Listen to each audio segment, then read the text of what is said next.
Zamislite kako biste se vi osjećali da vodite dnevnik i da nakon nekih 50 minuta kada se pripremate da odjavite, taj dnevnik dobijete informaciju da je predsjednik kidnapovan. Ne znam šta bi o tome trebao da govorim, mislim, dosta stvari je tu zaista bilo nejasno, osim da je predsjednik odveden u Lukavicu. Tu je zanimljiva uloga Fikreta Abdića, čovjeka za kojeg sam ja popodne čuo nekoliko navrata da bi on mogao doći u Sarajevo, što je zaista zvučalo nevjerovatno. Jer sami dobro znate kako je to bilo granatiranje, mislim da jedan bukvalno kvadratni metar Sarajeva nije ostao, a da nije bio granatiran. Kuda bi se mogao probiti i gdje je čovjek? Bilo je kontradiktorne informacije, otprilike da je negdje u istočnoj Bosni, pa da je druga informacija da dolazi iz pravca Bosanskog Broda i treća iz Splita. Na kraju se ispostavilo da je jedna od te tri tačna, da je vjerovatno negdje od Broda došao. On se pojavio u studiju, odjednom ja pojma nisam imao da je čovjek tu. Kasnije sam saznao da je bio kod Neđe Miljanovića, generalnog direktora RTV BiH, koji je usput kazano ujutro napustio Sarajevo, da je bio kod njega u kabinetu, da je možda čak i čekao takav dnevnik i da se pojavio u studiju nekih 15 minuta nakon što je počela priča i kontakt sa predsjednikom Izetbegovićem koji je bio u Lukavici.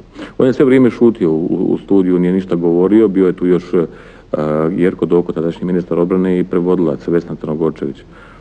Kasnije sam čuo priču o Doki da je imao historijsku ulogu u tome svemu.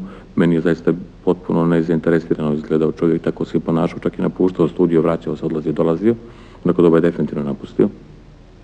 Abdić je šutio i samo je na jednu intervenciju moju da nešto kaže, rekao da u vrijeme kad smo izgubili kontakt sa predsjednikom Izetbegovićem telefonski, onda smo puštali spotove ovamo iz režije, da sam njega pitao, pa recite nešto, mislim, malo je jeli, samo ste kazali za sve vrijeme tog gostovanja u studiju, puca se, na sve strane se puca, nešto vrlo ovako nedefinicano, ko puca na koga i tako dalje, to nije rekao.